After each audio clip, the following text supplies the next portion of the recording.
It is not you who decides when to awaken. Awakening decides on you. And when it comes, you will realize it has always been waiting. Have you noticed how the deepest truths arrive not when you demand them, but when you least expect them? You may hear the same words 100 times, nod politely, even forget them, and then one day they strike you like lightning. The universe has its own timing. It whispers, waits, and only when you are ripe, when your heart has softened, do you hear it. This is why I often say, truth is not something you chase down. It is something that finds you. Just as a flower blooms in its season, so do you awaken in yours. And God, by which I do not mean an old man in the sky, but the very intelligence of existence itself, knows precisely when you are ready. What you call coincidence, what you call synchronicity, is really life's way of delivering the right message at the right time. The book that falls from the shelf, the sentence overheard at just the right moment, the teacher you meet by chance. Perhaps you've had this experience. You hear a piece of music once, and it passes through you without much effect. Years later, you hear it again, and suddenly it feels as if the composer wrote it for your life alone, as if it had been waiting in silence for this very moment. What has changed? Not the music. You have changed. You have grown. You have suffered. You have loosened. And so the words can enter. Readiness is not a matter of intelligence. It is a matter of ripeness. Apples do not fall from the tree because they are clever. They fall because they are ready. Now here is the strange thing. All along, the truth was there. All along, the lessons waited. But until your eyes adjusted, you could not see. This is why some of you listening now may feel as though you were meant to be here, that somehow these words are arriving not by accident but by design. And yet, design is too heavy a word. Let us say instead, rhythm. The rhythm of life placed this moment here as a note in a symphony. And the symphony plays not according to your will, but according to its own mysterious order. This is what we mean when we say, God knows you are ready. Not that some external authority is keeping score, doling out wisdom to the deserving. Rather, that the universe unfolds you like a fern, one spiral at a time. And only when the leaf has unfurled enough can the next revelation be seen. Trying to hurry this is useless. To force awakening is like tugging on a bud, hoping it will bloom faster. It only tears the petals. Instead, we learn patience. We trust that when the moment is ripe, the fruit will fall into our hands. But here is the difficulty. We live in a culture that worships speed, control, and achievement. We think if only we read enough books, attend enough seminars, practice enough techniques, we can force enlightenment upon ourselves. But you see, the whole attempt is like trying to make yourself fall asleep by sheer effort. The harder you try, the more awake you become. Awakening, like sleep, comes only when you stop grasping. It comes when you surrender. When you stop digging at the soil, the seed begins to sprout on its own. So you must understand, readiness is not created by effort alone. Readiness ripens naturally through your living, through your heartbreaks, through your failures, through your moments of wonder and despair. Each experience softens you, wears you down, and in that softening, truth can seep through the cracks. If you are listening to these words now, it may be that you have lived enough, lost enough, or simply paused enough, that some part of you has become porous, and so the wisdom flows in as water fills an open cup. Now, many people think of God as a being outside themselves, handing out blessings or punishments. But I tell you, God is the very process of your unfolding. God is that intelligence which arranges the galaxies, orchestrates the tides, and whispers through the beating of your heart. It is not that God suddenly chooses you when you are ready. It is that you and God are the same rhythm, the same pulse. And when your pulse aligns with the greater pulse, the message arrives. You cannot miss it because it is already inside you. Think of music. The notes mean nothing when played at the wrong time. Strike the violin too early, and it is noise. Strike it at the right moment, and it is beauty. Life is the same. The truth delivered too early is chaos. Delivered in its time, it is revelation. That is why teachers across the centuries have said, when the student is ready, the teacher appears. But really, the teacher was always there. The difference is that now you can hear them. Now, you are tuned to the right frequency. But let us go further. Why were you not ready before? Because unreadiness is part of readiness. You cannot appreciate light without having known darkness. You cannot understand peace without having felt turmoil. What you call mistakes, delays, detours, are in fact the soil in which readiness grows. Without them, you would never ripen. So do not regret the time it took you to arrive here. That wandering was the path. That confusion was the preparation. Even the moments when you thought you were furthest from truth were the very moments bending you toward it. So, if you find yourself here, listening, do not imagine it is coincidence. Life is far too playful for mere accident. It is as though the universe has been quietly arranging things behind the curtain, nudging events and weaving circumstances, until finally you could hear. This is not destiny in the rigid sense, as though everything were carved in stone. No, it is more like a dance. You step, the universe responds. You resist, it waits. You open, it pours in. Timing is not imposed, it is co-created between you and the whole. And here lies another paradox. You cannot force readiness, but you can prepare the ground. Just as a farmer cannot make the rain fall, but can plow the field, sow the seed, and clear the weeds. Readiness is the harvest of patience. By quieting the mind, by loosening the grip of ego, by living fully in joy and in sorrow, you soften the soil of your being.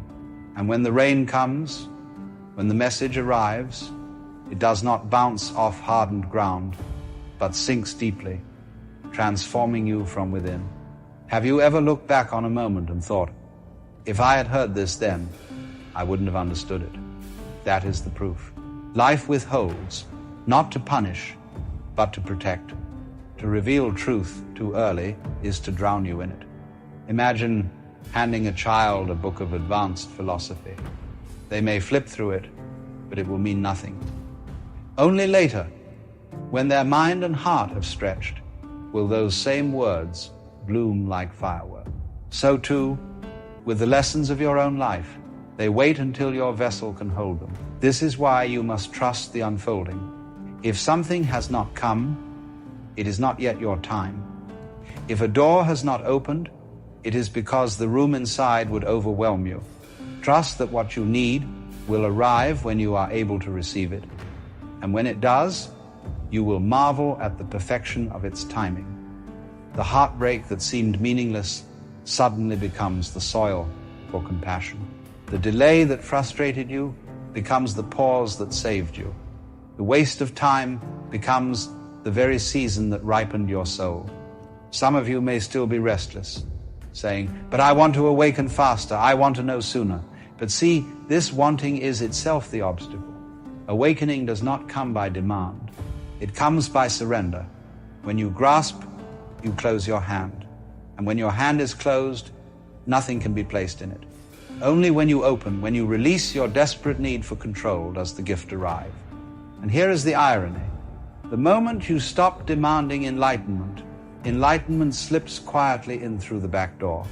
Think of falling in love. You cannot schedule it, cannot plot it, cannot demand it. It happens when it happens, often when you least expect it. But you can prepare yourself for it by being open, by being honest, by being alive. Awakening is like this. It sneaks upon you in an ordinary moment, a sunset, a laugh, sudden silence, and suddenly everything is illuminated. You realize you have been ready all along, and only your resistance delayed the recognition. Readiness is not about adding something. It is about removing the walls you built against it.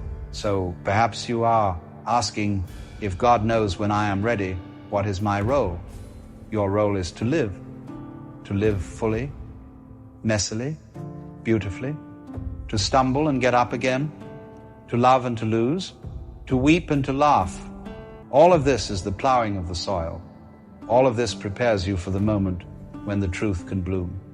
You need not worry about when it comes. That is not your business. Your business is simply to live, and in the living, you ripen. And when you are ripe, the fruit falls naturally. A student once came to a Zen master and demanded enlightenment. He said, I have studied, I have meditated, I have fasted, and still the truth escapes me. The master simply poured tea into his cup, and when the cup overflowed, he kept pouring. The student cried, Stop! Can't you see the cup is full? And the master replied, Exactly. How can truth enter when you are so full of yourself? The lesson was simple. Readiness requires emptiness. Only when you empty your cup can it be filled. Are you willing to be empty? To admit you do not know? To let go of your defenses? To allow yourself to be vulnerable? This is readiness. It is not about becoming more clever, more spiritual, more accomplished. It is about becoming spacious.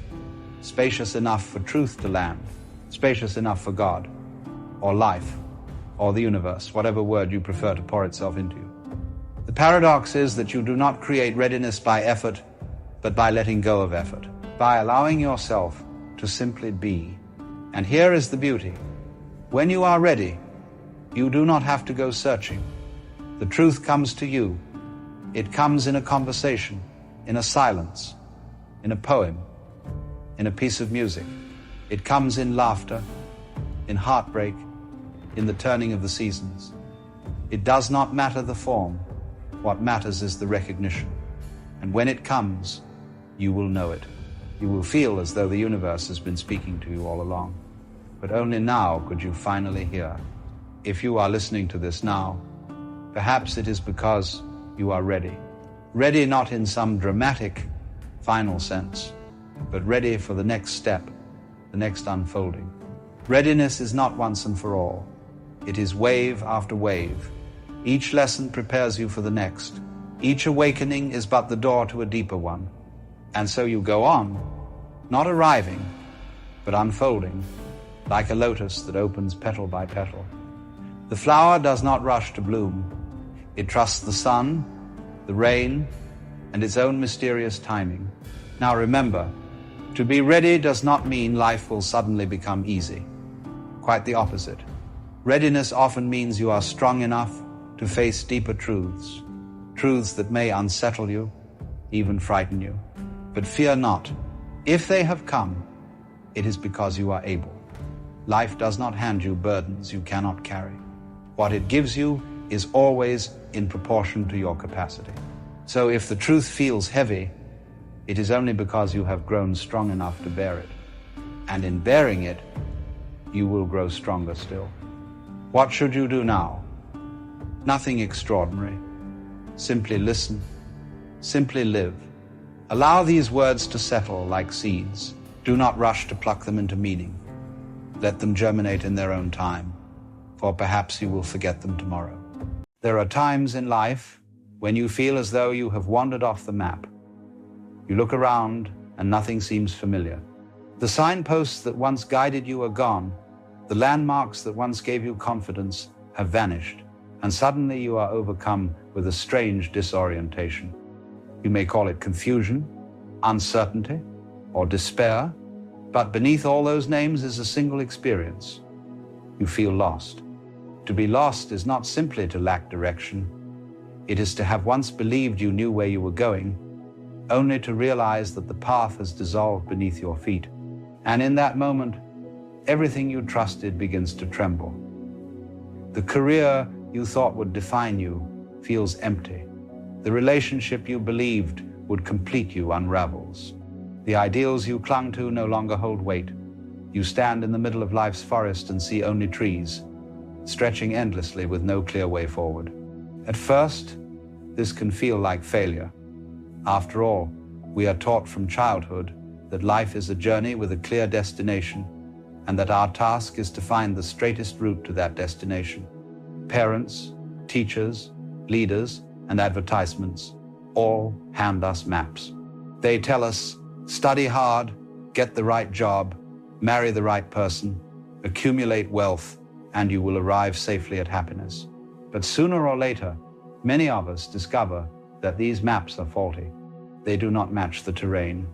We follow them diligently, only to find ourselves in places we never wanted to be. And when the map fails us, we feel lost. Yet perhaps this sense of being lost is not the catastrophe it appears to be. Perhaps it is, in fact, a gift. For the truth is, the map was never the territory.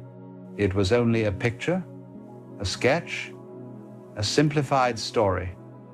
The territory itself is always more vast, more wild, more unpredictable than any map can show.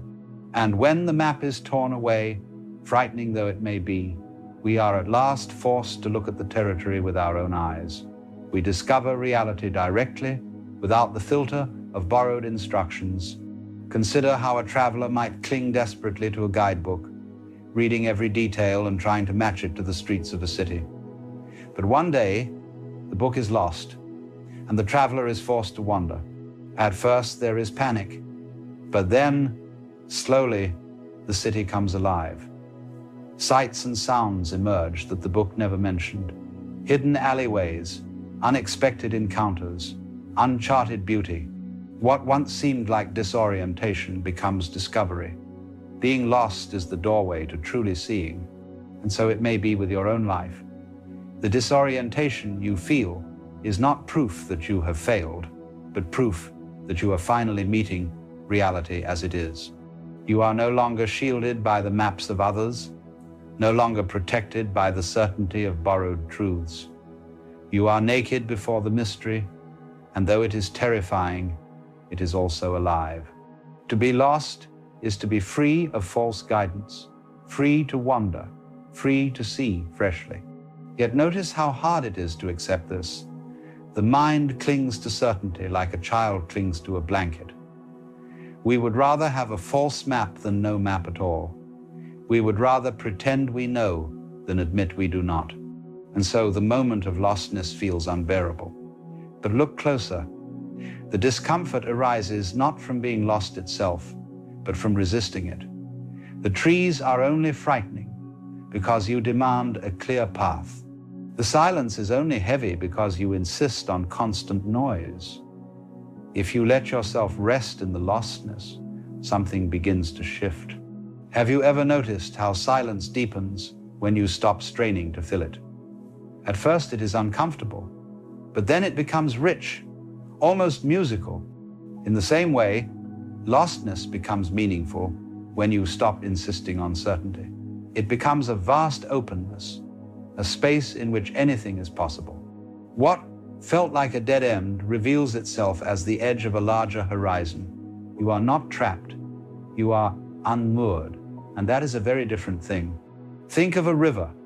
We often imagine it as having a single destination, flowing inevitably toward the sea, but along the way it meanders, branches, doubles back, floods and dries.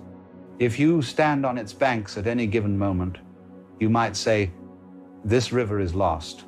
It is wandering aimlessly. But from the larger view, it is simply the river being itself, finding its way through the land as it must. To be lost is only to be seen from too narrow a perspective. From the broader perspective, nothing is lost at all. So when you feel lost, what is really happening? You are awakening to the fact that life is not a straight road with a fixed destination. You are realizing that all the maps were temporary, that they could never contain the mystery of existence. And while this realization unsettles the mind, it liberates the heart. For then you no longer have to pretend. You no longer have to force yourself into paths that do not fit. You can allow yourself to wander, to question, to begin again. Lostness, then, is not the enemy of life. It is life breaking through the illusions you once clung to. It is reality reminding you that the point was never to arrive, but to move, to explore, to live. To be lost is to stand at the threshold of discovery, trembling perhaps, but also alive with possibility. And notice how, in those moments of disorientation, the smallest details become radiant. When the big picture collapses, the present moment comes to the foreground. You feel the air on your skin. You hear the rustle of leaves. You notice the rise and fall of your breath. The mind, stripped of its maps, returns to immediacy. And in that immediacy, you find a strange peace. For the present moment has no need for maps. It is complete in itself. In truth, you cannot be lost in the present. Lostness always refers to the future or the past. You say, I do not know where I am going, or I should not be where I am. But here, now, you are simply here. The ground supports you. The breath moves in and out. Life continues.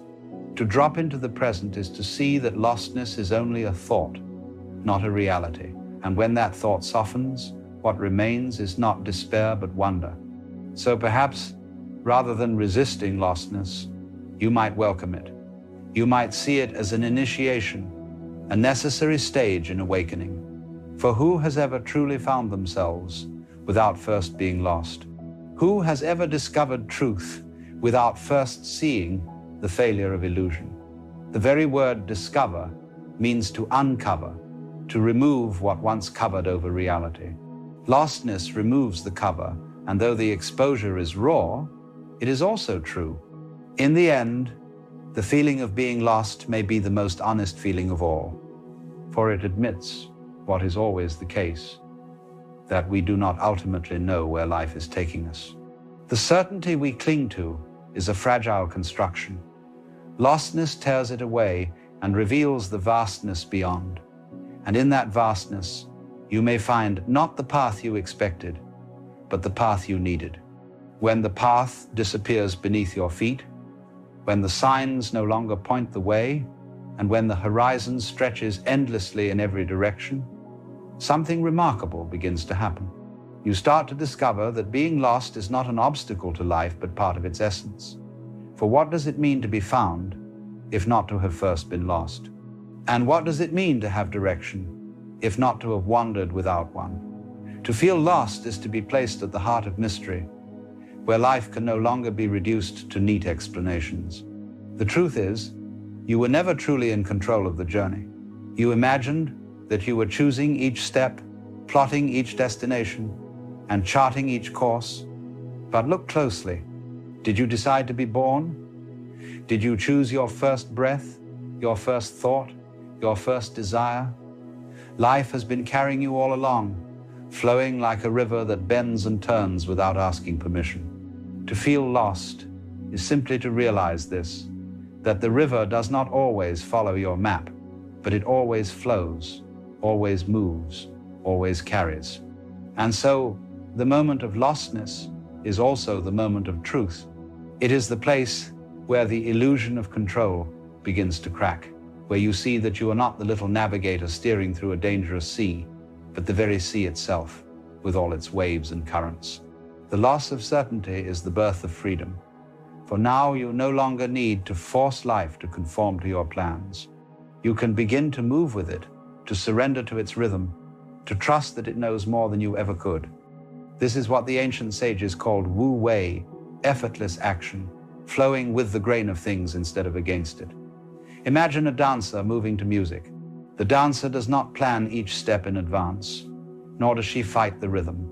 She listens, responds, allows the body to be moved by the sound. In the same way, life invites you to dance with it. Lostness is the silence before the music begins, the pause that invites you to listen more deeply.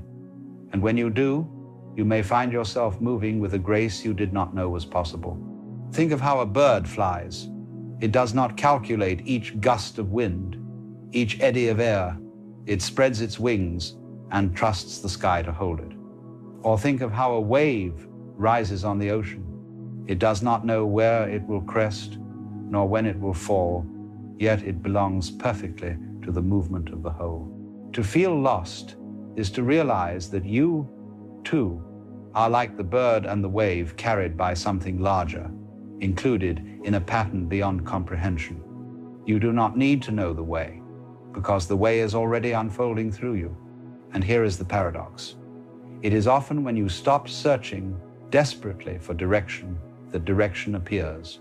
Have you noticed how solutions come most easily when you stop trying to force them?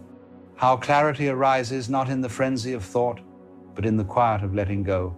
To be lost is to be emptied of old certainties, and in that emptiness, new possibilities emerge. The openness of lostness is the very ground in which discovery grows. But what is it that we discover in lostness? First, we discover that the self we thought we were, the one who must always know, always plan, always control, is not as solid as it seemed. You believed you were the driver behind the eyes, the thinker of thoughts, the chooser of actions, but in lostness, that image crumbles. You see that thoughts arise on their own, feelings come and go, choices present themselves like waves breaking on the shore. The you who was supposed to be in charge is nowhere to be found, and though this may seem frightening, it is also liberating. For if the little self is not in control, then the burden is lifted. Life can flow as it will, and you can rest. Second, we discover that lostness is not separation but intimacy. When the map is gone, you are no longer looking at life from above as though it were an object to be controlled. You are inside it, immersed, woven into every detail. The rustle of leaves, the sound of rain, the rhythm of breath, all of it surrounds you, includes you, moves with you. Lostness dissolves the distance between you and the world. You realize you were never a separate traveler moving through a foreign land. You are the land itself, the path itself, the very movement of the journey. And third, we discover that lostness is not permanent. It is a season, like winter, cold, perhaps harsh, but also necessary. For in winter the ground rests, the trees shed their leaves, and what seems like death is preparation for spring. To be lost is to enter a season of dormancy, of waiting, of gestation. It is not the end, but the pause before renewal. And when spring comes, when new paths open, you may see that the lostness was not wasted. It was the soil from which new life grew. So rather than resisting lostness, we might honor it. We might see it as part of the great rhythm of existence, the ebb and flow of knowing and not knowing, of clarity and confusion, of direction and wandering. Just as day and night belong together, just as tide and trough are inseparable, so too do foundness and lostness belong to one another. Without lostness, foundness would have no meaning. Without confusion, clarity would not shine. This is why many traditions speak of the dark night of the soul, a period of disorientation and emptiness that precedes awakening. It is not punishment, but preparation. It is the breaking open of the old, so that the new can enter. And so when you feel lost, you may trust that something is ripening beneath the surface, something that will emerge in its own time. You do not need to force it, any more than you can force a seed to sprout before it is ready. You need only wait, trust, and allow. And in that waiting, you may find a peace you did not expect. For when you no longer demand that life provide answers, you are free to rest in the questions themselves. To live without knowing is not a failure. It is a kind of faith, a willingness to let life unfold without clinging. And in that faith, you may find that you are never truly lost at all. You are always here, always part of the unfolding, always held in the great embrace of existence. Look around you now. Notice the space in which these words appear.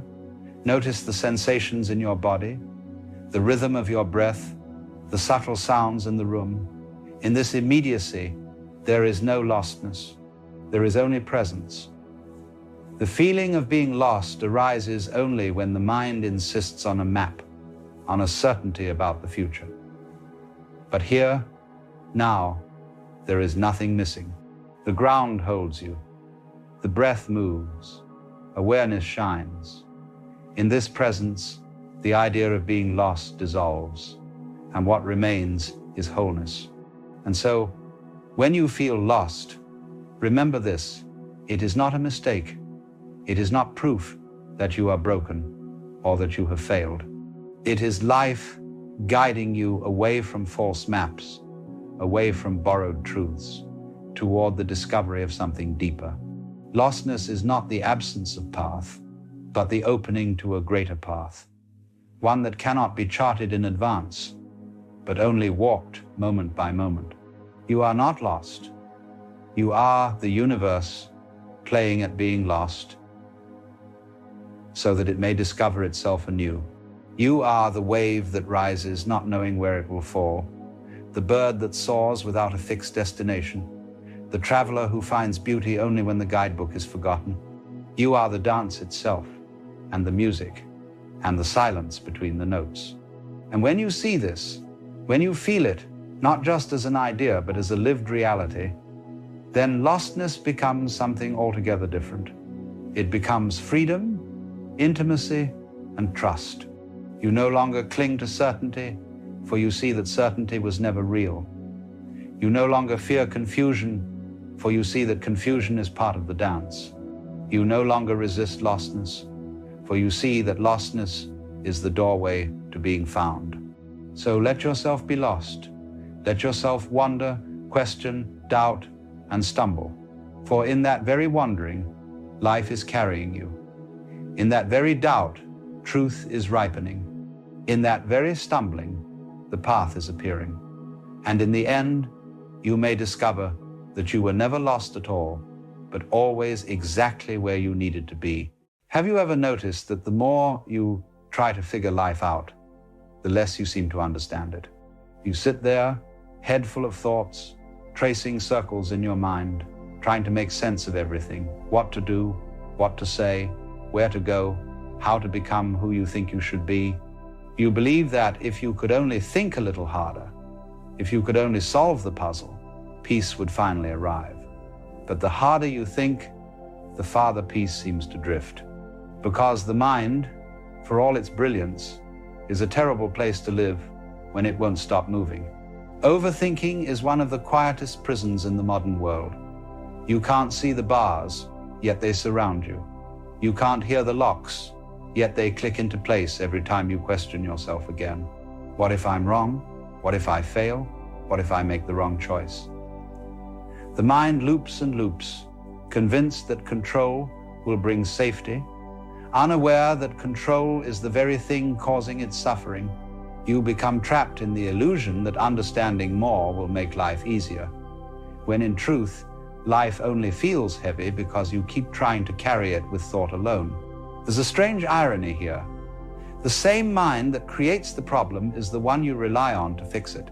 You keep asking the overactive mind to think its way out of its own confusion, like asking a storm to calm itself by blowing harder. It's an endless cycle analysis. Doubt, reassurance, then more analysis again. And though you tell yourself you're being careful or responsible, what you're really being is afraid. Fear hides behind thought. Every overthinker is at heart someone trying to feel safe. You don't want to make a mistake, don't want to be hurt, don't want to lose control, but the more you try to avoid pain by planning around it, the more you live in the shadow of it. Life becomes one long rehearsal for a moment that never comes. You're preparing to live instead of living. And so, your mind keeps spinning, always revisiting the past, always predicting the future, rarely allowing you to be here, in the only place life actually happens. You might sit at a cafe, coffee in hand, sunlight spilling through the window, yet your body is the only part of you that's present. Your thoughts are somewhere else entirely, chasing what-ifs and should-haves. You've forgotten what it means to simply exist. The problem isn't that you think. Thinking is beautiful when it's used as a tool. The problem is that you don't know how to put the tool down. The modern mind has become addicted to solving. It treats every sensation, every emotion, every uncertainty as something to fix. But not everything broken needs mending. Some things are only asking to be felt. Imagine standing by a river. The current is strong, and you drop a small leaf into it. You watch as the water carries it effortlessly downstream. That's how life moves when you stop resisting it. But if you try to catch the leaf, to control where it goes, the moment you grab at it, you disturb the water. The surface ripples, and what was once simple becomes messy. Overthinking does the same. It disturbs the current of being. You've likely noticed that the best insights, the most peaceful moments, come not when you're trying to think your way toward them, but when you've finally given up. It's when you stop struggling, when you let go of the mental tug of war, that clarity suddenly appears, like sunlight breaking through clouds that were never solid to begin with. But most people don't trust that process. They believe that letting go means becoming passive, lazy, or careless. In truth, it's the opposite. Letting go is the highest form of intelligence. It's the moment you stop trying to make life obey you and instead begin to listen to it. Because life, like music, was never meant to be figured out. It was meant to be played. Think of how you listen to your favorite song. You don't analyze every note or measure. You let it wash through you. You feel it, and that's why you enjoy it. But when you turn life into a problem to solve, you lose the melody. You start dissecting beauty instead of dancing with it. Overthinking blocks the life you want because it builds a wall between experience and awareness. You can't taste a meal while describing it in your head. You can't love deeply while questioning whether you're doing it right. You can't live fully while narrating your every move. The commentary becomes louder than the life itself. The truth is, your mind will never think its way into peace because thought is born from division, from the sense of me and the world, this and that, should and shouldn't. Real peace can only appear when that division ends, when you stop seeing life as something to manage and start seeing it as something to meet. When you are caught in overthinking, you live in delay. Every moment is postponed until the next decision is made, the next question answered. But life doesn't wait for conclusions. It unfolds now. It moves with or without your permission. You can spend your entire life preparing for it and never actually meet it. Some people spend years waiting to start, waiting until they feel ready, confident, healed, certain. But readiness never arrives in the way they imagine. Certainty is not the gate to life. It is the grave of possibility. The more you demand to know before acting, the smaller your world becomes. To live freely, you must be willing to not know. You must dare to walk without a map. Because the truth is, the mind can only plan based on what it already knows, and what it already knows is too small for what life wants to give you. The overthinker never leaves the circle of familiarity. They keep spinning inside the known, terrified of stepping into the unknown, unaware that the unknown is where life actually begins. What if the life you want is already here, hidden beneath the noise of your thoughts? What if the freedom you seek is not somewhere in the future, but waiting quietly beneath all the analyzing, the worrying, the self-questioning? What if the only thing separating you from peace is the belief that you must earn it through understanding? At some point, every overthinker reaches a breaking point, that sacred exhaustion, where the mind finally admits defeat. You can't think anymore. You can't plan anymore. You've tried every angle, every solution, and still, life doesn't obey your designs. And in that surrender, something miraculous happens. You stop fighting. You stop thinking your way out. And for the first time, you simply breathe. In that breath, the fog begins to lift. You realize that the peace you were chasing wasn't hidden in answers. It was hidden in stillness. The answers were never the destination. They were the distraction. What you were searching for was not knowledge, but silence, the kind that doesn't come from solving, but from seeing.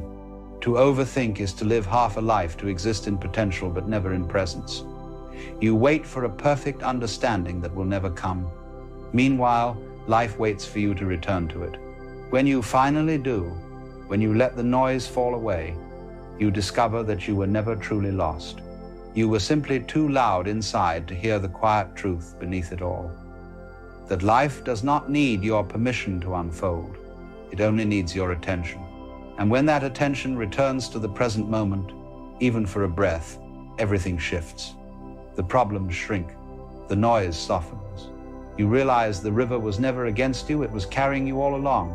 There comes a moment, somewhere after the storm of thought has exhausted itself, when silence doesn't feel like emptiness anymore. It feels like home.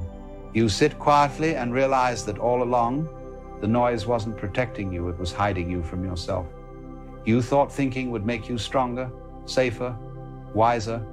But now, in the stillness that follows all that effort, you see that wisdom was never waiting inside your thoughts. It was waiting beneath them. The mind believes that if it keeps running, it can outrun fear. But fear is not behind you, it is the very motion of running itself. You can't escape fear by thinking faster, planning harder, or knowing more. The more you run from uncertainty, the more it defines you. True peace begins when you stop trying to outrun life and instead allow it to catch up with you. Overthinking is a symptom of mistrust. You don't trust life to unfold without your supervision, so you hover over it like a nervous parent, constantly correcting, anticipating, preparing. But the beauty of existence is that it doesn't need to be managed. The flowers bloom without being told how. The stars move without instruction. The heart beats without your permission. You are part of that same intelligence, yet you spend your days doubting it. You might say, if I stop thinking, I'll make mistakes. But mistakes are part of the dance. They are not interruptions, they are steps. Every so-called mistake you've ever made was life moving you toward something you couldn't yet see. If you look closely, you'll notice that some of your most painful wrong turns became the very paths that revealed your strength. Overthinking tries to prevent mistakes, but in doing so, it prevents growth. To live without overthinking is not to live without thought. It's to let thought play its proper role as a servant, not a master. When a thought is needed, it arises. When it's done, it dissolves. The problem is not in thinking, but in identifying with the thinker. When you believe you are your thoughts, you drown in them. But when you see that you are the awareness noticing them, suddenly they lose their power. They pass through you like clouds across a vast sky.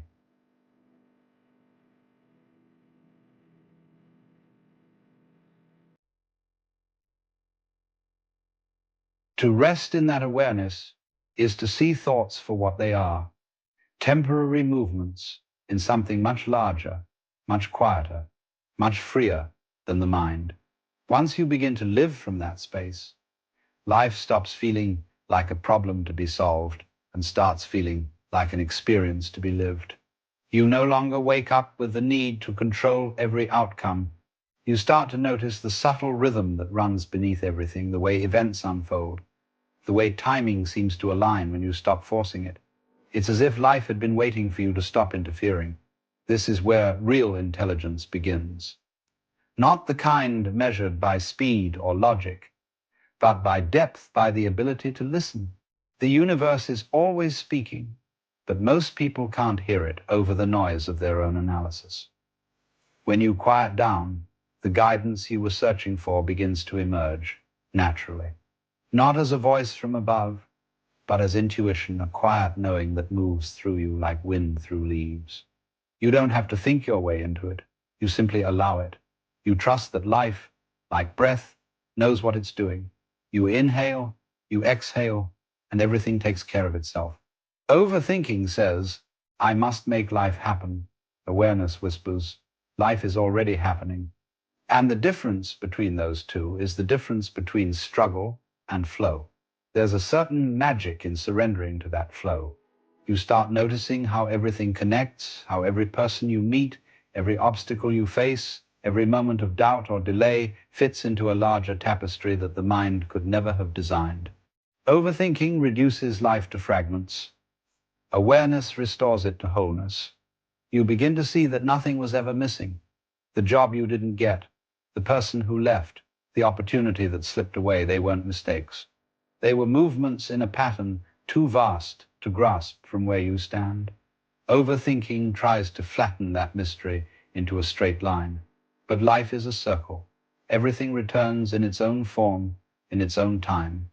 When you understand this, you begin to relax. You begin to breathe differently. You stop asking life for guarantees and start meeting it as it is. That's when the overthinking mind finally dissolves, not because you've conquered it, but because you've outgrown it. You've learned that control is a poor substitute for trust. And here's the great paradox. When you stop trying to control everything, things actually begin to align. Not because the world suddenly bends to your will, but because your will no longer resists the world. You move with life instead of against it. You act not from fear, but from clarity. This is what people mean when they talk about flow, that effortless harmony between doing and being. It's the artist painting without self-consciousness, the athlete lost in motion, the child playing without purpose. It's the moment when the watcher and the watched become one. And the beautiful part is that it's not rare. It's not reserved for special people. It's the natural state of being that overthinking has simply obscured. Once the noise quiets, you realize the stillness was there all along. The mind will still whisper from time to time. It will still ask, are you sure? What if this goes wrong? But now you see those questions for what they are, old echoes of a self that believed it needed control to feel safe. You can smile at them, thank them for their concern, and move on. The mind becomes a companion rather than a captor.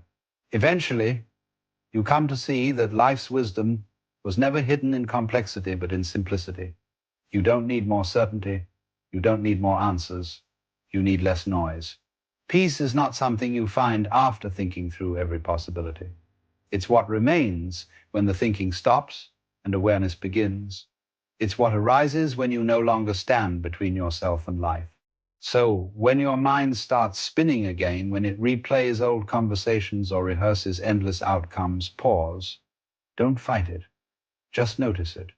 Watch the current of thought without diving in. Feel the body breathing, the heart beating, the presence underneath it all. In that moment, something ancient wakes within you. You remember that you were never the storm. You were the sky. And the sky does not need to stop the storm to remain at peace. It only needs to remember its own vastness. This is the essence of living beyond overthinking, not that you control the mind, but that you no longer confuse yourself with it. You let thoughts come, you let them go, and in between, you live. You finally live. Because the life you've been trying so hard to figure out was never waiting for you to think your way into it. It was waiting for you to feel your way back into now. And when you arrive, really arrive, you realize that life had never gone anywhere. You were the one lost in thought. The river never stopped flowing. You just stopped trusting it. And now you can float again. It is a curious thing, this tendency we all share, the urge to hold on to people, to hold on to ideas, to hold on to the stories we tell about who we are and what the world is. We clutch at memories of the past, as though replaying them might somehow make them last forever. We grip tightly at visions of the future, as if our grasp could bend time to obey our plans. And yet, in all this holding, we discover a strange weight. Instead of safety, it gives us a kind of suffocation. Instead of comfort, it makes us anxious, always fearing the moment when our grip might slip. Why do we hold on so desperately? It is because we have been taught that to let go is to lose. If I let go of this relationship, I will be abandoned. If I let go of this belief, I will be adrift. If I let go of control, everything will fall apart. And so, with clenched fists, we drag the baggage of yesterday into today and try to pack tomorrow into the same suitcase until we are exhausted under the sheer weight of it. But life, you see, is not meant to be carried like this. Life is a river, not a stone.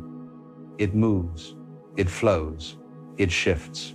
And when we try to grasp the current, we only end up with water slipping through our fingers. The tighter we hold, the more we realize we cannot truly hold at all. Consider for a moment the simple act of breathing. You breathe in, and then you must breathe out. If you try to only inhale, clinging to the air as though to lose it would mean to lose your life, you will suffocate. The very act of living requires release. It requires the rhythm of in and out, of taking and giving, of holding and letting go. And yet, when it comes to our attachments, we try to live as though we can only inhale, never exhale. The result is the same suffocation, but this time in our minds and our hearts. Look also at nature's trees. Each autumn, they shed their leaves, releasing what no longer serves them. They do not argue with the season. They do not cling to what has had its time. And because they let go, they are renewed. Spring comes and new leaves burst forth. Imagine if the tree resisted. Imagine if it gripped every leaf in panic, crying, "I cannot let this one go. It is mine. It defines me." What would happen? The tree would rot, unable to grow, unable to flourish. It is only in release that life finds its rhythm. But we, unlike the tree, tell ourselves stories. We imagine that if we let go, we will fall into emptiness.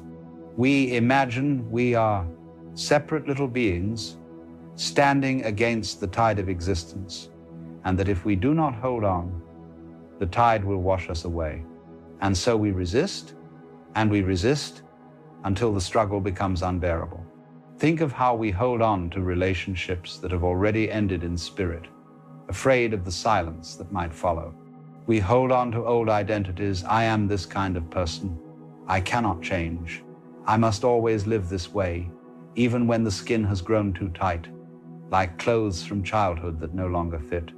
We hold on to resentments, to grievances, to past mistakes, dragging them behind us like heavy stones, all the while wondering why we feel so tired.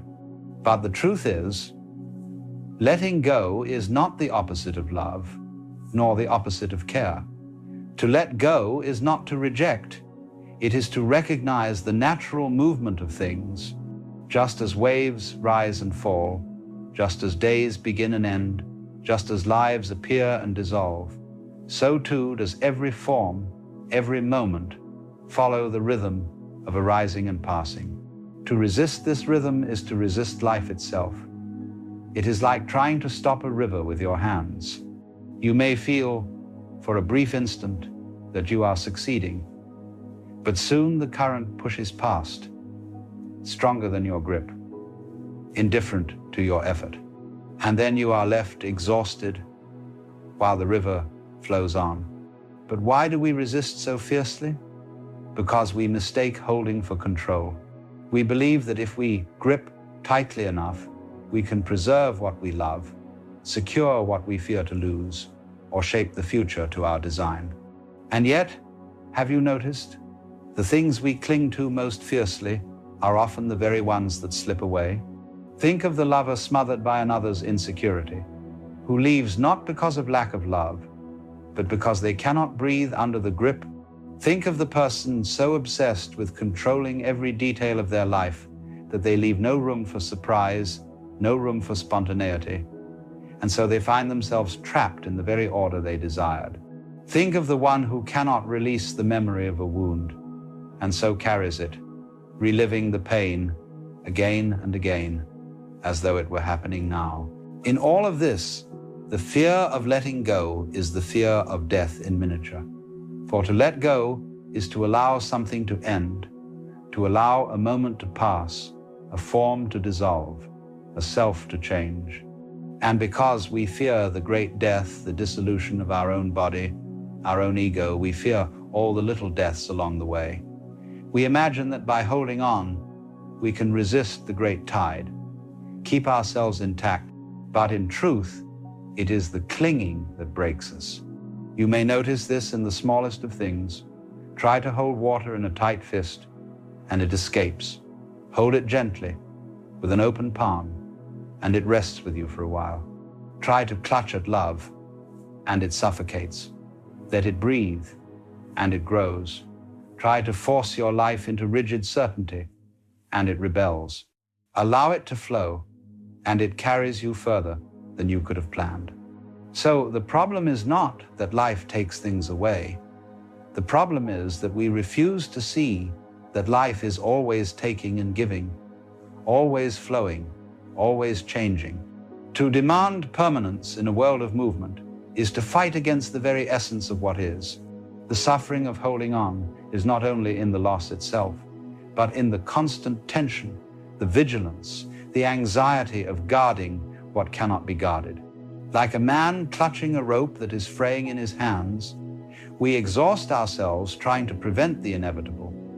And in doing so, we miss the beauty of what is still here, still alive, still present.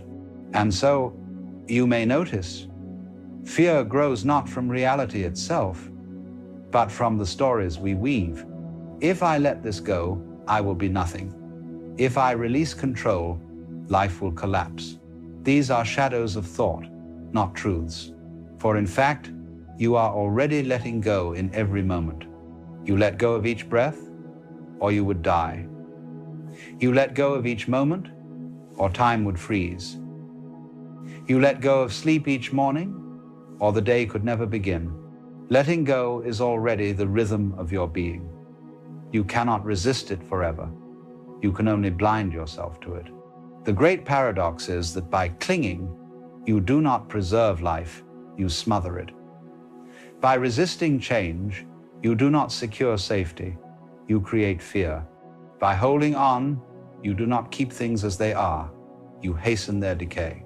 And so, we must see clearly, the fear of letting go is born from an illusion, the illusion that we are separate from the flow, that life is something happening to us rather than as us.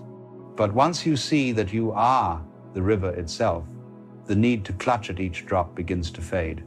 The beginning of wisdom is to see the cost of holding on, to see that it is not safety, but weight, not love, but suffocation, not freedom, but prison. Only when this is seen can the heart begin to loosen its grip. And so, as you sit here listening, perhaps you can feel in your own life what it is you are clutching. Perhaps a person, perhaps a story, perhaps an image of yourself. Feel the tension of it, the way it weighs upon you. Notice that it is not the thing itself that weighs you down, but the clinging. And see, if only for a moment, that there may be another way. If holding on binds us in tension, then letting go is the beginning of freedom. Yet, many hear this and immediately recoil. If I let go, won't I lose everything? Won't life spin into chaos? Won't I fall into nothingness? But you see, this is the illusion. For letting go does not mean falling into emptiness, it means falling into life. It means aligning yourself with the rhythm that has been carrying you all along. Think again of breathing. You let go of the breath not to die, but to live. The release makes room for the next inhalation, the next renewal. Imagine if you refuse to exhale, clinging desperately to the air as though your survival depended upon it. You would suffocate. The irony is clear. You live because you let go, again and again. This rhythm of release is everywhere. The trees let go of their leaves so that new growth may appear. The snake sheds its skin, or else it cannot expand. The earth itself shifts, quakes, moves, so that new mountains may rise, new valleys may form. To let go is not a failure of life, but its very condition. Now, notice what happens in you when you release. Perhaps you have experienced it already. You cling to some resentment, some injury from the past. You replay it, you nurse it, you rehearse the words you should have said, and then, one day, perhaps out of exhaustion, you let it go. And what do you feel? Relief, lightness. The world, unchanged in its outer form, suddenly appears brighter. The sky seems wider, the air easier to breathe. Nothing has changed but the grip of your hand, and in that small gesture, everything is transformed. So letting go is not loss, but transformation. It is not the end of love, but the beginning of freedom within love. For when you hold someone too tightly, you do not love them, you possess them. And possession strangles. To love is to let another be, to allow them the freedom of their own movement, their own becoming. And when you grant this, you discover something extraordinary, that love does not vanish when released. It grows, it deepens, it breathes. Letting go of control is much the same. You may imagine that unless you manage every detail, life will collapse into disorder. But in truth, life is already happening without your command. Your heart beats without your orders, your cells divide, your blood flows, your breath moves, the earth spins, the stars burn, all without your intervention. Control is a story, a game we play with ourselves. Life does not wait for your instructions. So what happens when you release this compulsion to control? At first, fear, because the ego imagines it is the master, and to surrender is to die. But beneath that fear is a discovery that life carries you more gracefully than you could ever carry yourself. Like a swimmer who finally stops thrashing and allows the water to hold them, you realize you are buoyant. You do not sink into chaos. You float into harmony. Now, letting go does not mean apathy. It does not mean turning your back on life or abandoning care. It means participating without clinging, engaging without grasping. It is like dancing with a partner. If you clutch at them, the dance is stiff and awkward. If you collapse and refuse to move, the dance cannot happen at all. But if you allow, give and take, guiding and yielding, the dance becomes alive, spontaneous, free. So it is with life. You are not to be a puppet, dragged helplessly, nor are you to be a tyrant, forcing every step. You are to be a dancer, moving with the rhythm, listening, responding, trusting. This is what the Chinese call wu wei, not forcing, not straining, but moving with the grain of the universe. Now, one of the greatest fears in letting go is the fear of death. We cling to life, imagining that if we grip hard enough, we can stave off the inevitable. But death is not the enemy. Death is the great letting go, and without it, life would not be. Just as sleep is necessary to renew the body, so death renews the cycle of existence. The leaf falls, but the tree lives on. The wave dissolves, but the ocean remains. And so, when you let go in small ways of a thought, of a grievance, of a fear, you are practicing the art of dying. You are rehearsing the great surrender that will one day come to us all. And in practicing it, you discover that death is not destruction, but renewal. What falls away makes room for what is to come. Even time itself teaches this. You cannot cling to a single moment. Try as you may to preserve it, the moment passes. The laughter fades, the embrace ends, the sunset gives way to night. And yet, this is not a tragedy, for the very passing makes room for what is next. If the day did not end, the night could not begin. If the note did not fade, the song could not continue. Life is not in the holding of one instant, but in the continuous flow from one to another. So, letting go is not abandonment.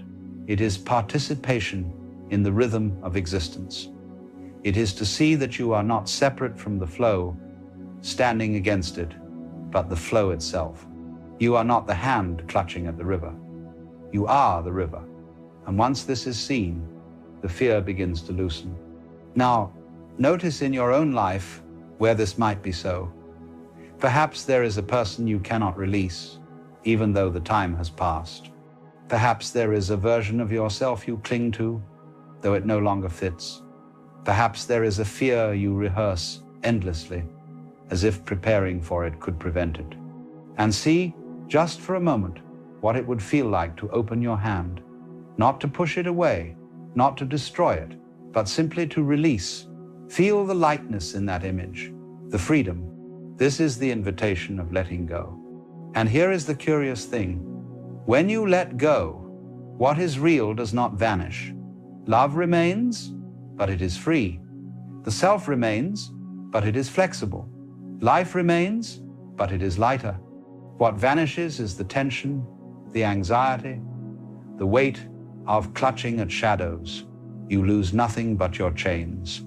So the practice of letting go is not about throwing life away, but about finally receiving it. For as long as your hands are clenched, they cannot receive. Only the open hand can be filled. Only the relaxed heart can feel joy. Only the surrendered mind can discover peace. This is why the sages and mystics, again and again, spoke of surrender, not as defeat, but as liberation, not as loss, but as gain. To surrender is to see that you were never in control to begin with, and that this is not bad news, but the best news possible. For it means you are carried, sustained, supported by something far greater than the little I you believed yourself to be. So when you are afraid of letting go, remember this: you have been letting go all along. Each breath, each moment, each night's sleep, you have already practiced surrender countless times, and each time, life has continued. The fear is a story, not a reality. And when you release even a little, you discover the great secret. Life holds you. The ocean does not drop its waves. The sky does not abandon its clouds. The earth does not reject its children. You belong always. And letting go is the way you remember it. So let yourself soften. Let yourself breathe. Let the clenched fist open. The guarded heart relax. The worried mind fall silent. You will not fall into nothingness. You will fall into everything. For letting go is not the end. It is the beginning of freedom. I once asked a monk why he lived alone on a mountain.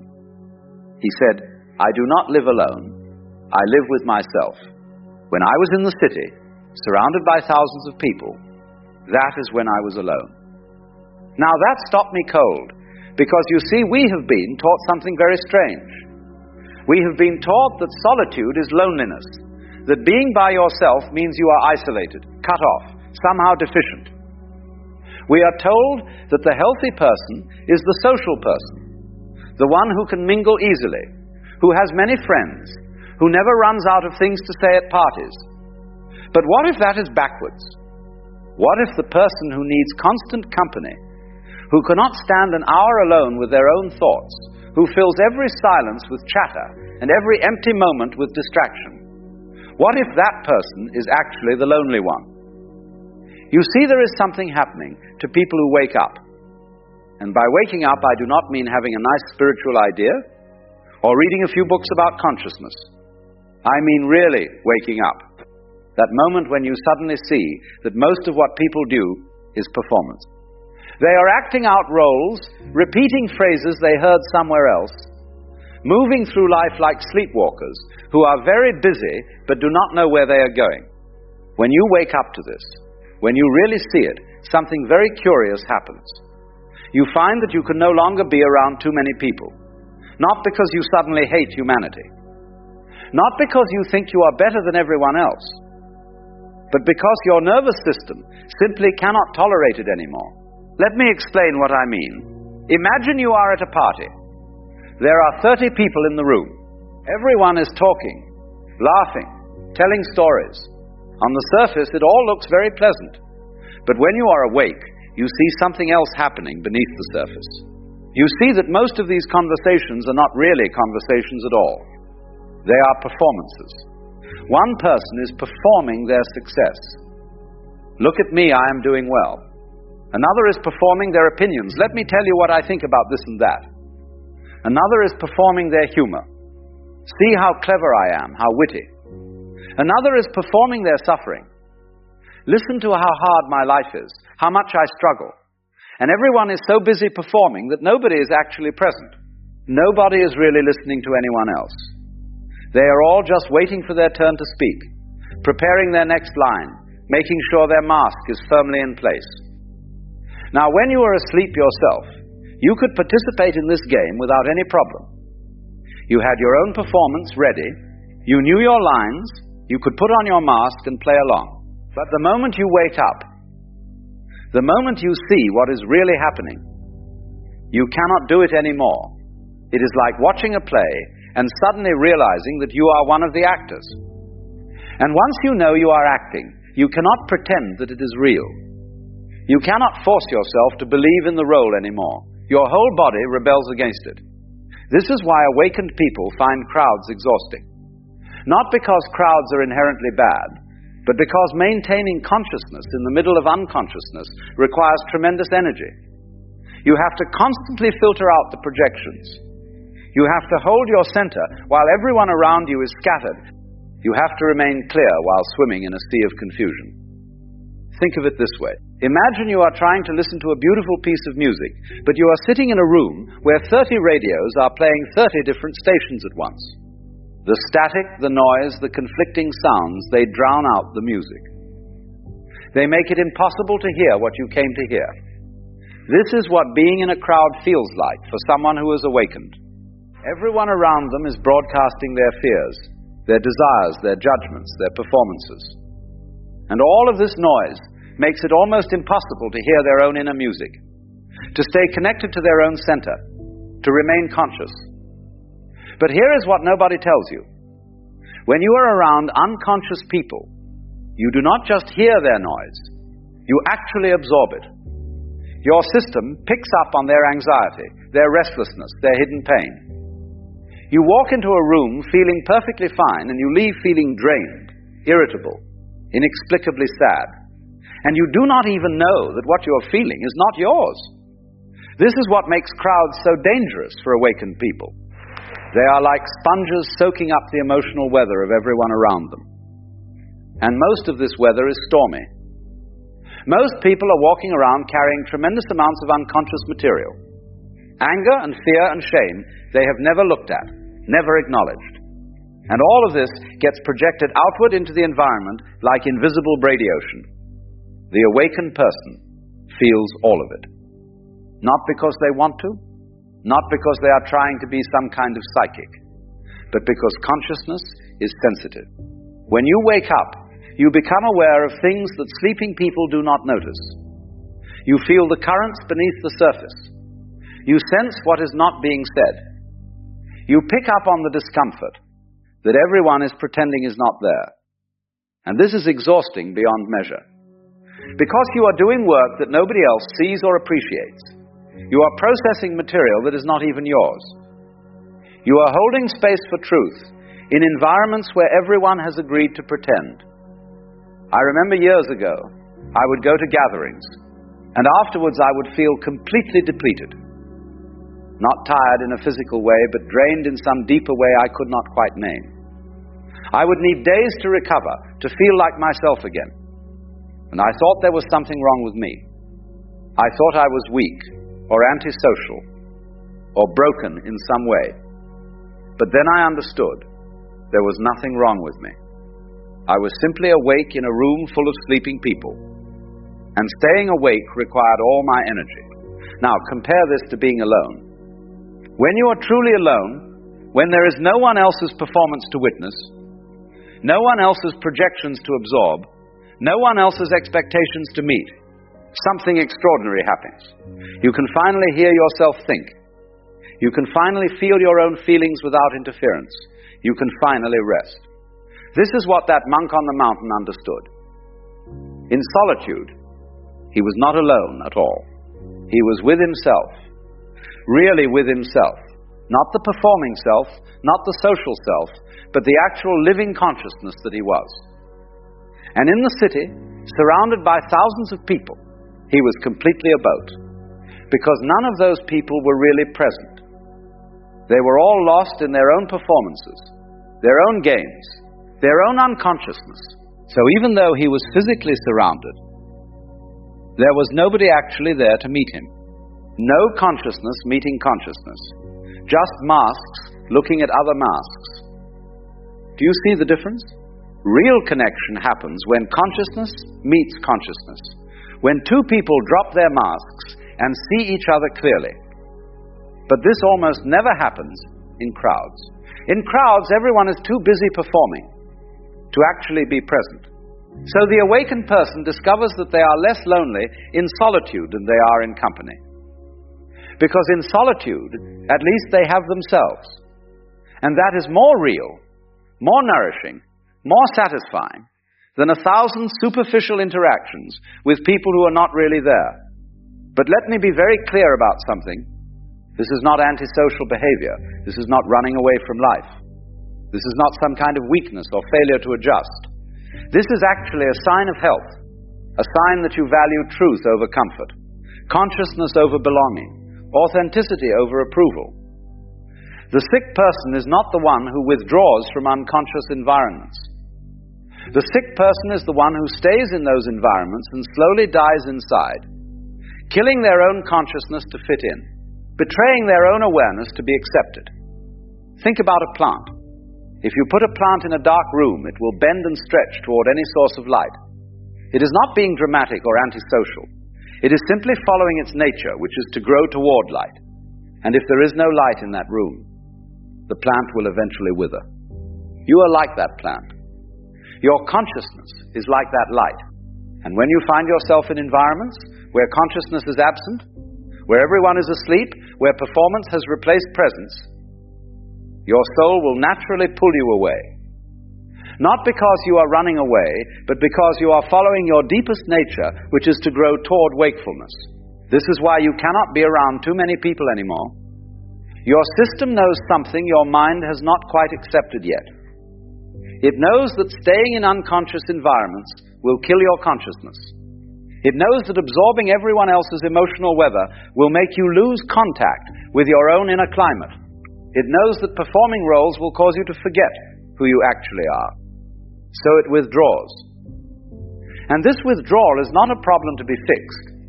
It is wisdom to be honored. Now, does this mean you should become a hermit and never speak to another human being? Of course not. But it does mean you need to be very selective about who you spend time with and how much time you spend with them. Quality over quantity. One real conversation with one conscious person is worth more than 100 superficial interactions with sleeping people. 1 hour of genuine presence is more nourishing than a month of performances. And here is something beautiful that happens when you honor this need for solitude. You stop being desperate for connection. You stop settling for performances because you cannot bear to be alone. You stop sacrificing your consciousness just to have company. Instead, you become comfortable with yourself, really comfortable. You discover that your own presence is actually quite pleasant. You find that silence is not empty but full. You realize that being alone does not mean being lonely. And from this place of genuine self-sufficiency, if you choose to connect with others, you connect differently. You are not needy. You are not looking for them to fill some void in you. You are not trying to escape yourself. You are simply meeting them from a place of fullness, offering your presence without demanding that they be different than they are. This is the paradox. The less you need people, the more genuine your connections become. The more comfortable you are alone. The more present you can be with others. The more you honor your need for solitude, the more you have to give when you do engage. But you must go through the withdrawal first. You must spend time alone, real time, not just an hour here and there, but days, weeks, months if necessary. Time where you are not taking in anyone else's material, not absorbing anyone else's projections, not performing any roles. In this solitude, you will discover something that you have been searching for your whole life. You will discover that you are already complete, that you do not need external validation or approval or company to be whole, that your own consciousness, your own presence, your own being is enough. And once you know this, really know it, not as an idea, but as a felt experience, you become free. Free to engage or not engage. Free to connect or not connect. Free to be with people or to be alone. Because your well-being no longer depends on what others think or do or say. This is what the monk on the mountain had discovered. He was not running away from people. He was running toward himself. And in finding himself, he found something so rich, so satisfying, so complete, that the noise and chaos of the city held no appeal. He could go back to the city if he chose. He could engage with people if he wished. But he would do so from a place of choice, not need. From a place of fullness, not emptiness. From a place of consciousness, not performance. This is the gift of solitude. Not loneliness, but wholeness. Not isolation, but integration. Not running away, but coming home to yourself. So if you find you cannot be around too many people anymore, if crowds drain you, if social gatherings feel like torture, if you would rather spend Saturday night alone than at a party, do not think something is wrong with you. You are simply waking up. And wakefulness requires space. It requires quiet. It requires solitude. Give yourself that space. Without guilt, without apology, without explanation. You do not owe anyone your presence if that presence requires you to betray yourself. You do not owe anyone your energy if that energy is being used to maintain unconsciousness. You do not owe anyone your performance if performing means killing your authenticity. Be alone. Be with yourself. Discover what that monk discovered, that in solitude you are never alone, because you finally have the one companion who will be with you for your entire life, yourself.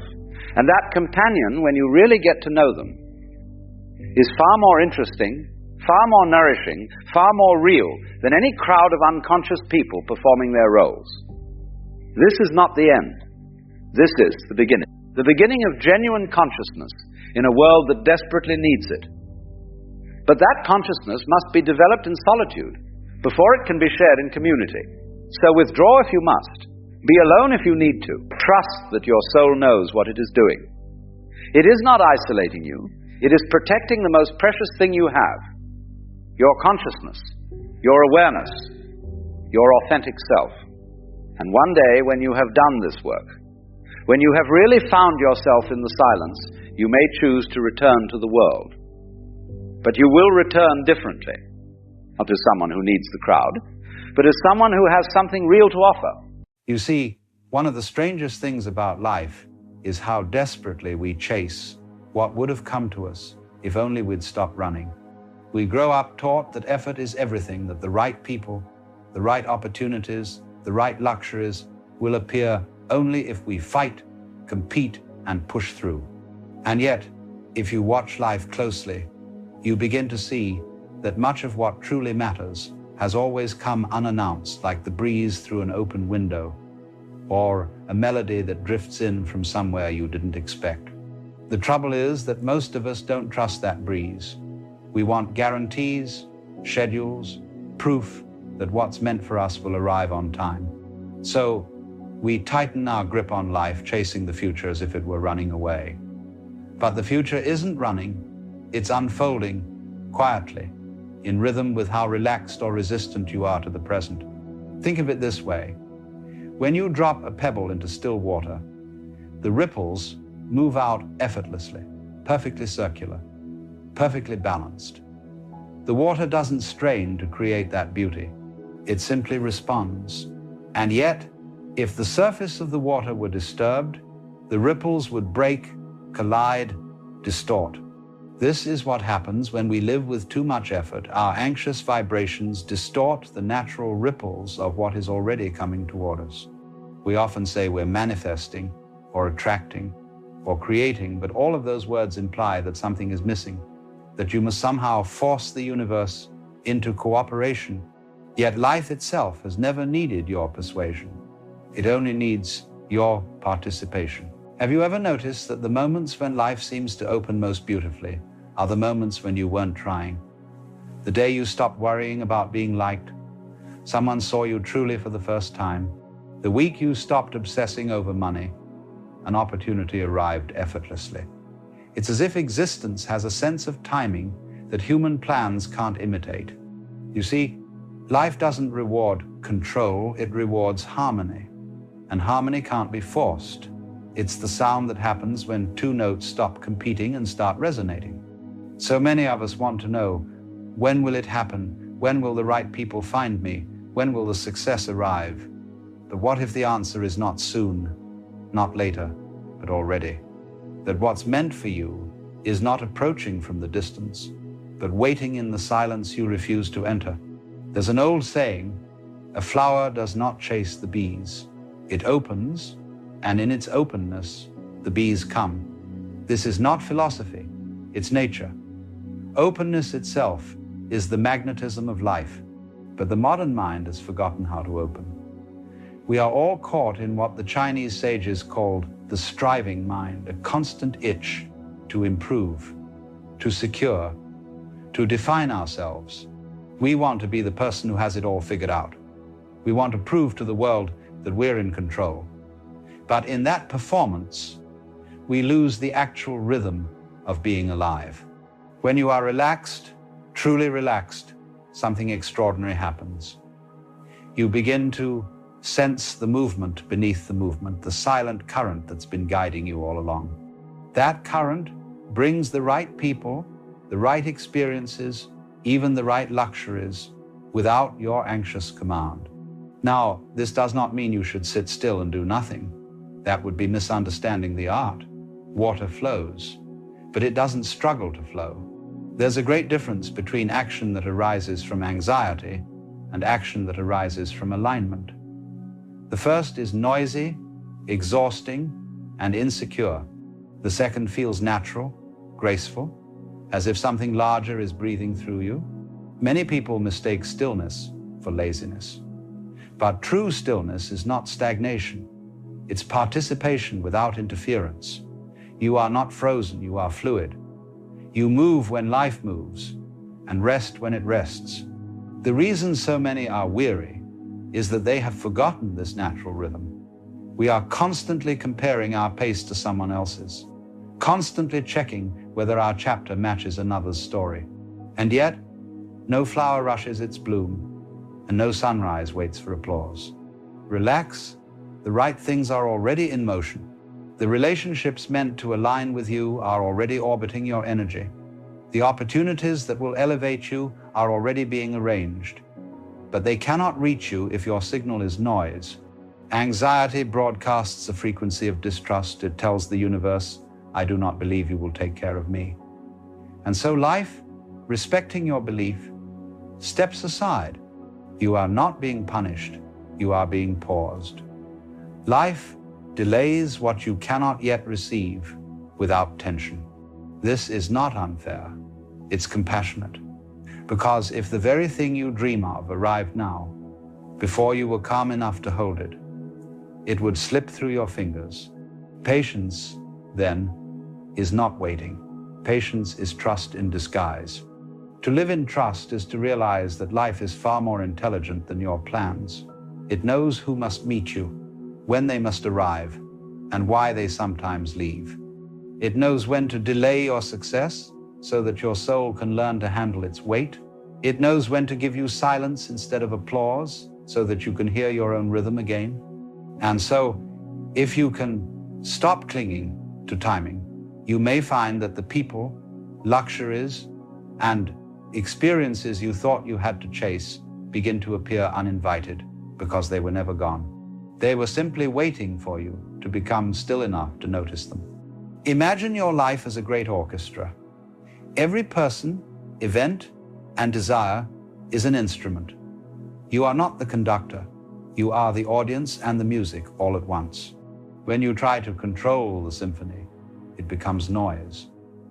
But when you listen, truly listen, the rhythm aligns, and you begin to hear how every note belongs, even the dissonant ones.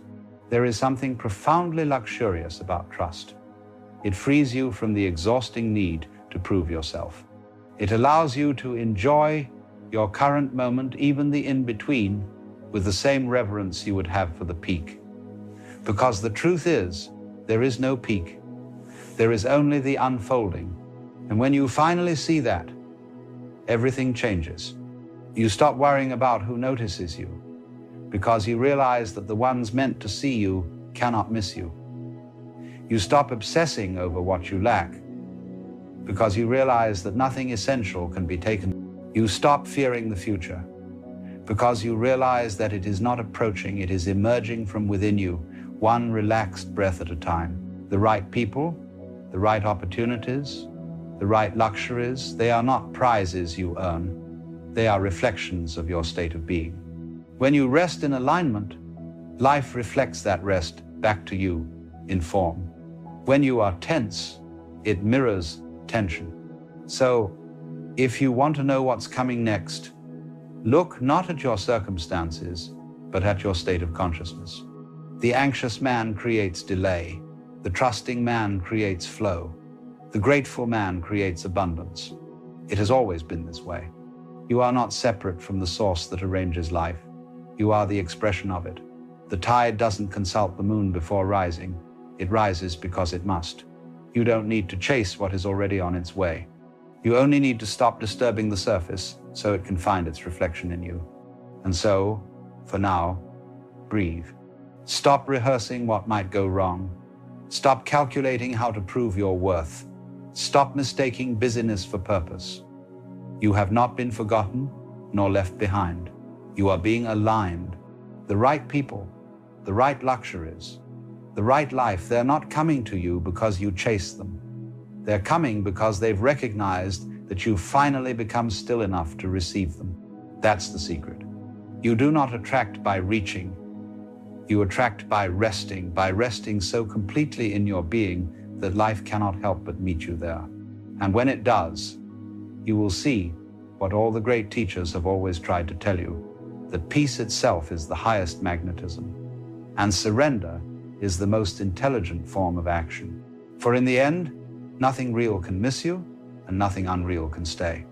You see, when one begins to understand this strange relationship between stillness and attraction, it becomes clear that life is not something you chase, but something you cooperate with. The mind believes that if it stops striving, everything will fall apart. But what really collapses when you stop struggling is only the illusion of control.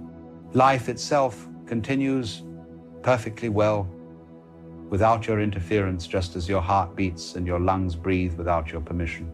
This is the essence of what the Taoists called Wu Wei, effortless action, or the art of doing without forcing. It does not mean sitting idly while the world moves. It means being so attuned to the rhythm of existence that your movements, your words, your very choices arise as naturally as a tree growing toward the Sunday. Most of the tension in your life comes from this subtle disconnection, the belief that you must make life happen. So you run faster, plan harder, and strain to hold together what would hold itself, if only you stop tightening your grip. Look closely. When you clench your fist around water, it slips through your fingers. But when you open your hand, the water stays. Stillness is that open hand. It is not apathy. It is confidence in the intelligence of life. You've noticed, perhaps, that certain people seem to attract the right opportunities without apparent effort. It is not that they are luckier. It is that they have learned to move with the current instead of against it. They trust the timing of things. They listen inwardly before they act outwardly. And when you listen like that, something extraordinary happens. Your outer world begins to rearrange itself to match your inner peace. You no longer need to manipulate. You no longer need to beg or prove. What is meant for you begins to arrive unforced, and what is not meant quietly fades. Stillness is not the absence of motion, but the absence of resistance. It is the calm within the movement, the space between each note in the music of life. Without that space, the melody would be unbearable. The silence between the notes is what allows the sound to sing. You may find this in something as simple as breathing. Notice how your breath moves in and out without you commanding it. You may try to control it, but after a few moments, the body takes over again, finding its natural rhythm. Life is just like that breath. You may hold it for a while, but eventually it breathes itself. This is what happens when you learn to trust the flow of your existence. You begin to breathe with life, not against it.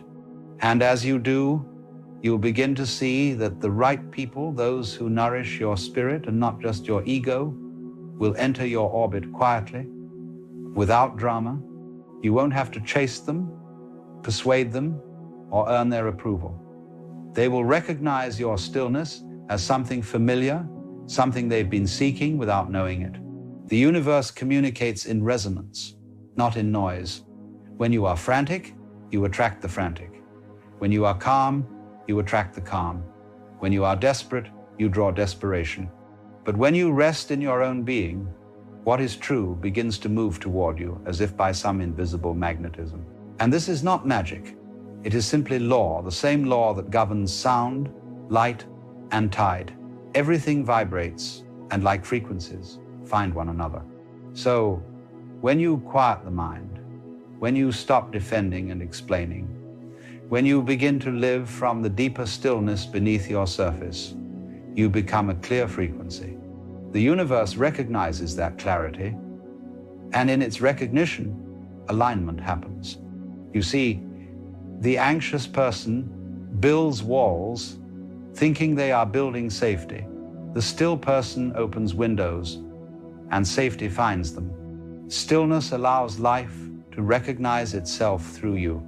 It is the bridge between you and everything you believe you are missing. Now, this doesn't mean the journey will always be without challenge. The current still carries waves, but even a wave, when understood, is only the sea rising to greet the wind. In the same way, your challenges are the universe adjusting your rhythm, tuning you to greater harmony. So when life slows you down, when plans fall apart, when you feel forgotten or delayed, remember, the pause is not punishment, the pause is placement. Something is aligning itself behind the scenes, in the silence you cannot yet see. This is why wisdom often hides in what the impatient call emptiness, because in that emptiness, all new things are born. When you sit by the ocean and listen to the waves, you are hearing the sound of both fullness and withdrawal. Each wave rises, expresses itself, and then dissolves, making space for the next. If you could freeze the wave at its peak, the beauty would die instantly. The motion is the miracle. So it is with your life. You cannot freeze any moment and call it success. The true luxury is not to possess, but to participate. When the mind becomes still enough, even the simplest act, sipping water, feeling sunlight, hearing laughter, becomes a kind of wealth that no money can purchase. For what you're experiencing in those moments is the luxury of being conscious, alive, aware. You will come to see that luxury is not always the gold or the car or the attention. True luxury is peace, the ability to sit with yourself and not crave an escape. And the irony, of course, is that when you no longer crave, abundance begins to surround you. Because abundance has always been here. It was your grasping that created the illusion of lack. You can see this reflected even in love. When you chase affection, it runs. When you radiate peace, it arrives. You cannot beg for what you already are. You can only realize it, and in realizing, reveal it to the world. The right people, the right luxuries, the right life, these are not rewards for effort. They are reflections of alignment. Life mirrors your state of consciousness precisely. And so the question is never when will it happen, but am I relaxed enough to let it? It is no accident that rivers curve. The direct path is rarely the natural one. Flow bends, turns, adjusts. If you were to straighten a river, you would destroy its grace. And if you try to straighten your own journey, you will exhaust yourself. The river knows where it's going. It doesn't need to see the sea to trust its direction. So too, your path is already leading you home, though you may not see the horizon yet. In our culture, we have become obsessed with control, controlling outcomes, narratives, even our own image. But the deeper you move into this obsession, the more life slips from your grasp. You become a sculptor who never stops chiseling until nothing is left of the stone. At some point, you must put down the tools and see that the masterpiece was never meant to be perfect, only alive. When you learn to relax into your being, you begin to sense that everything you once called coincidence was actually choreography. The right person calling at the right moment, the delay that led to a better opportunity, the heartbreak that made space for wisdom, none of it was random. It was life speaking to itself in a language too vast for the mind to translate. And so, if you can slow down enough to listen, you will hear it, the gentle hum of inevitability, the sound of what's already yours making its way to you, quietly, confidently, without rush. Relaxation is not passivity. It's participation with intelligence. It's knowing when to act and when to allow, when to move and when to trust movement itself. Even the stars, billions of miles apart, move in harmony because they are not forcing, they are obeying a rhythm older than thought. So, if you find yourself tired, burnt out, weary from effort, stop fighting the tide. Rest. Not because you've given up, but because the current will carry you better than your arms ever could. Everything you desire is already seeking you. The question is not how do I get it, but am I clear enough for it to recognize me? Because the truth is this: your stillness is not empty. It is full of intelligence, full of guidance, full of magnetic power that operates far beyond your conscious control. You do not summon what you want. You synchronize with it. And in that synchronization, life ceases to be a struggle and becomes a dance. You find that the luxuries, the people, the experiences arrive not as achievements, but as natural companions to your state of peace. They were never meant to be goals. They are confirmations. When you are still enough, you begin to realize life has always been on your side. The delays were lessons. The detours were redirections. The silence was guidance. Nothing was wasted.